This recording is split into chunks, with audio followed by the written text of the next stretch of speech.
J'espère que vous allez bien. On se retrouve aujourd'hui pour parler, comme d'habitude, de l'actualité autour du foot. Vous allez voir, on a pas mal de choses à voir. Et bien évidemment, on va commencer avec le match d'hier entre le PSG et le Real Madrid. C'était une boucherie, une victoire 4-0. Il n'y avait pas eu de suspense. Au bout de 20 minutes, 26 minutes, il y a déjà 2-0. C'était juste une folie. Moi, je pensais qu'on allait voir un score fleuve. Mais vous savez, le Real Madrid, ils ont beaucoup de chance. Ils ont beaucoup de chance. Pourquoi? Parce que là, 2 ou 3 fois dans la saison, ils auraient dû prendre des grosses valises, mais ils ont été sauvés. Là, hier, c'est parce que le PSG devait faire tourner parce qu'ils ont une finale à jouer dans quelques jours. Il y a la fois du 5-2 où Chesney avait pris un carton rouge, ils ont été sauvés, sinon ils se seraient fait ouvert en 7. Et il y a aussi pour moi, là, le dernier match face au Barça aussi, où ils ont été sauvés par l'arbitrage.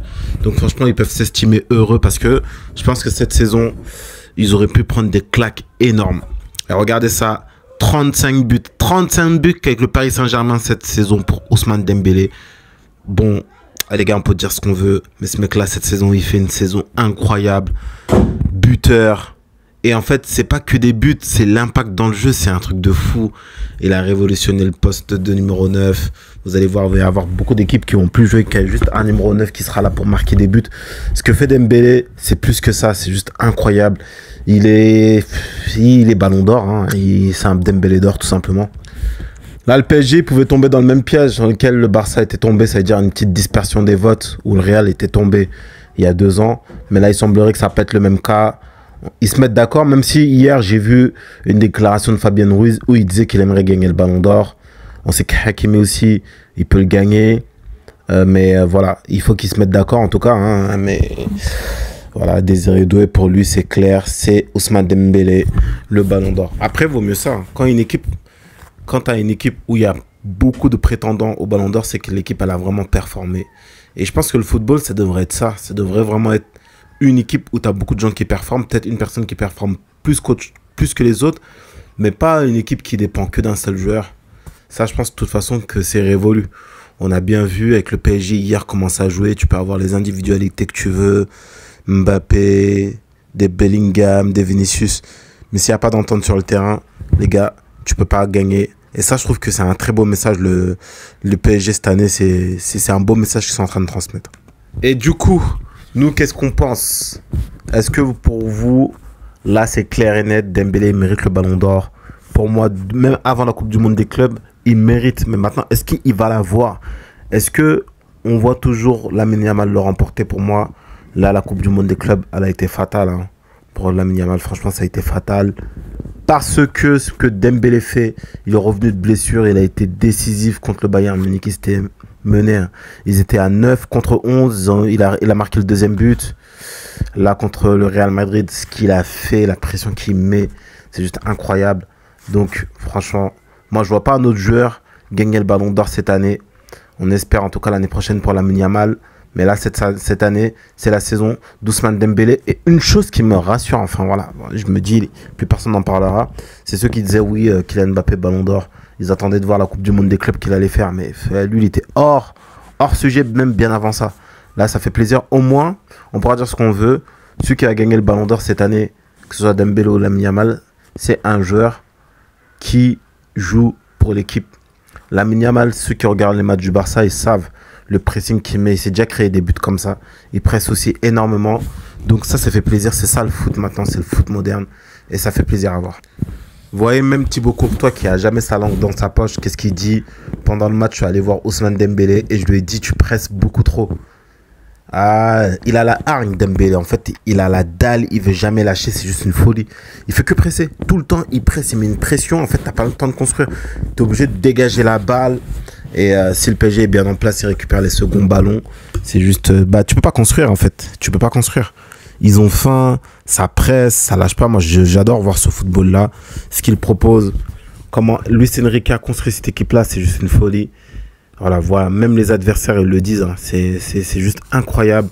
Et c'est pour ça que je vous dis, il révolutionne en fait. Il révolutionne vraiment ce poste de numéro 9. Et ça va être un beau ballon d'or quoi qu'il arrive. On enchaîne avec une déclaration de Chesney sur Lamine Yamal. Vous savez, les vacances de Lamine Yamal sont très très commentées. Il y en a qui disent que voilà, c'est des c'est dangereux, qu'il ne devrait pas prendre ce chemin-là. En plus, il a commencé à fréquenter Neymar. Et lui, il fait sa déclaration, il dit, vous savez ce que je pense? Chacun son propre chemin. Et aujourd'hui, je ne vois aucun signe avant-coureur. Je pense que son attitude envers le football, envers la vie, est ce qu'il fait de lui le joueur qu'il est. Et c'est un peu comme si on ne pouvait pas vraiment changer la personnalité de quelqu'un, ça c'est vrai. Tu peux pas changer la personnalité de quelqu'un, mais par contre, tu peux lui donner des conseils. Je dis pas qu'il ne reçoit pas de conseils, mais vous allez voir pourquoi je dis ça. On dit que Neymar aurait pu accomplir bien plus dans le football s'il avait eu un autre état d'esprit. Mais si Neymar avait abordé le football et la vie différemment, il n'aurait pas été ce Neymar-là, celui qui fait le spectacle. Je pense qu'avec des personnalités comme celle-là, il ne faut pas trop freiner. Il faut les laisser profiter du football, car cette joie n'est pas seulement contagieuse pour les coéquipiers, elle est source d'inspiration pour des millions de personnes à travers le monde. Mais je pense que c'est davantage le rôle de l'environnement de Lamine Yamal très très bien. Ça, c'est une très bonne déclaration que de lui-même. Il n'a que 17 ans, il a le droit, peut-être même l'obligation de commettre des erreurs de jeunesse. Espérons que s'il le fait, cela n'aura pas de conséquences majeures, mais son entourage sera certainement important pour lui. J'aime beaucoup sa déclaration, parce qu'il y a beaucoup de choses qu'il dit. Vous savez, Chesney, il est très expérimenté. Il a le double d'âge, même plus, double de Lamine Yamal. Donc il a l'expérience, il sait ce que c'est la vie. On voit Lamine Yamal, on pourra dire ce qu'on veut. Dans certaines attitudes, on voit que c'est un jeune. Et on lui en tient par rigueur. Hein. Il a que 17 ans, il n'est pas majeur encore, il n'est pas encore mature. Même si parfois quand on le voit sur le terrain, on a l'impression qu'il a 40 ans, Lamine Yamal. Ça reste un jeune. Maintenant, c'est vrai qu'il faut leur laisser de l'air, faut laisser faire ce qu'il a à faire et ne pas l'oppresser. Jusqu'à on va analyser tous ses faits et gestes. Ça, je pense que c'est pas une bonne chose. Maintenant, ce qui est vrai, c'est qu'on espère, en tout cas pour lui, que son entourage, il est là pour le conseiller, pour lui donner des bons conseils et surtout pour lui dire ce qu'il faut faire et ce qu'il faut ne pas faire. Parce que il est jeune, hein. Même s'il est mature, tout ce que tu veux. Mais les gars, la vie, c'est pas facile. Hein. La vie, c'est pas facile. Il suffit juste d'un truc, ça y est, tu rentres dans un scandale. Combien de joueurs, on les compte plus les joueurs où il y a eu des scandales. Voilà, je vais pas dire le mot, mais vous avez compris. Et ça peut ruiner une carrière. Si ça ruine pas ta carrière, ça va détruire ta crédibilité, ton aura. Ça va détruire beaucoup de choses. Moi, je pense qu'il devrait quand même faire attention. Hein. Il devrait faire attention. Il va commettre des erreurs. Maintenant, en tout cas, on espère le moins possible quand même. On espère qu'il va y avoir des gens pour le conseiller. Là, je dis vraiment un point de vue humain. Je dis pas que en tant que supporter qui veut son intérêt. Parce que ça se voit, c'est un garçon qui est bien élevé. On espère qu'il est bien conseillé autour de lui et qu'il fera pas beaucoup de dingueries, hein, tout simplement. Mais comme je le dis, ça se voit que c'est un jeune qui veut juste profiter, il fait pas attention. Mais le monde, c'est pas facile dehors. Faut juste faut faire attention dehors, tout simplement. On enchaîne ici avec Flick qui sera chargé d'informer le gardien de l'équipe nationale allemande Ter Stegen, qui ne fera pas partie de ses plans. Ça sera à Flick de le faire. C'est lui qui dirige l'équipe. Flick sera honnête avec lui. Il n'y a pas mieux que l'honnêteté de toute façon.